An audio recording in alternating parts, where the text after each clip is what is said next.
मित्रांनो, पुणे जिल्हा परिषद 20% सेस फंडा अंतर्गत महिला लाभार्थ्यांना 100% अनुदानावरती शिलाई मशीन या योजनेच्या संदर्भातील एक महत्त्वाचा अपडेट माहिती आजच्या व्हिडिओच्या माध्यमातून घेण्याचा प्रयत्न करणार आहोत।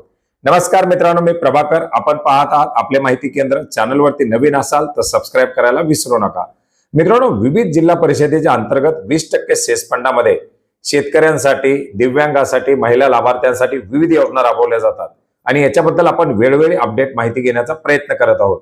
आणि आज देखील पुणे जिल्हा परिषदेच्या माध्यमातून 20% सेस फंडा अंतर्गत राबवल्या जाणाऱ्या 100% अनुदानावरील शिलाई मशीन योजनेबद्दल माहिती घेण्याचा प्रयत्न करणार आहोत।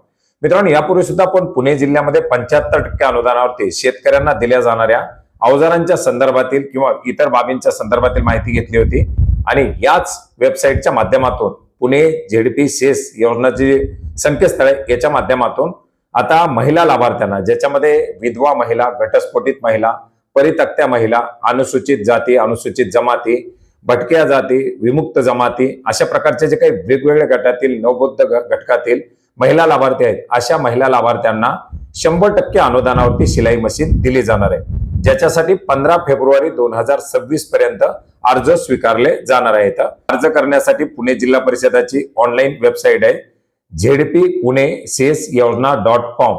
आपण यापूर्वी सुद्धा या संकेतस्थळाबद्दल माहिती घेतली आहे। याच्यावरती नोंदणी असेल, अर्ज करणं या प्रक्रिया असेल। या संकेतस्थळावरती आल्यानंतर आपण पाहू शकता अर्ज करण्यासाठीचा कालावधी आहे, ज्याच्यामध्ये समाज कल्याण विभागाच्या माध्यमातून राबवल्या जाणाऱ्या 20% सेस फंडा अंतर्गत ही योजना दाखवली जात आहे। याचा अर्ज करण्यासाठी तुम्ही इथेच अर्ज करावरती क्लिक करून सुद्धा पुढे जाऊ शकता किंवा या ठिकाणी मुख्य पृष्ठावरती तुम्हाला अर्जदार आणि नवीन अर्जदार लॉगिन अशा प्रकारची माहिती दिलेली आहे। नवीन अर्जदार असाल, यापूर्वी नोंदणी केलेली नसेल तर नवीन अर्जदार नोंदणी करायची आहे। तुम्ही नोंदणी करत असताना तुमचा प्रवर्ग, विधवा किंवा जे काही तुम्ही दिव्यांग असाल, शेतकरी असाल तर त्या प्रवर्गातून तुम्ही नोंदणी केल्यानंतर पुढे तुम्हाला त्या संदर्भातून योजना दाखवल्या जातात।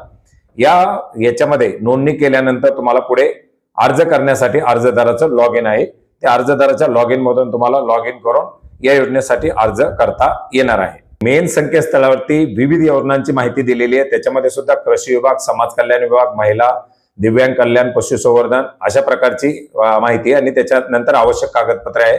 समाज कल्याण विभागावरती क्लिक केल्यानंतर तुम्ही या ठिकाणी पाहू शकता योजनेचं नाव, कोणत्या कोणत्या महिला लाभार्थी याच्यामध्ये पात्र आहेत आणि याच्याच खाली अर्ज करा नावाची सुद्धा ऑप्शन दिलेली आहे। या ठिकाणी क्लिक करून सुद्धा तुम्ही अर्जदाराची नवीन नोंदणी आणि नोंदणी करून पुढे युजर आयडी, पासवर्ड नुसार तुमची जी काही पूर्ण माहिती, आधार कार्ड, मोबाईल नंबर वगैरे भरून तुम्ही या योजनेकरता अर्ज करू शकता। 15 फेब्रुवारी 2026 पर्यंत हे अर्ज स्वीकारले जाणार आहेत। मित्रांनो, अशाच प्रकारे वेगवेगळ्या जिल्हा परिषदेमध्ये हे अर्ज मागवले जातात आणि जे अपडेट येतील ते अपडेट आपण आपल्या चॅनलच्या माध्यमातून घेण्याचा प्रयत्न करत आहोत। भेटूयात नवीन माहितीसह, नवीन अपडेटसह। धन्यवाद।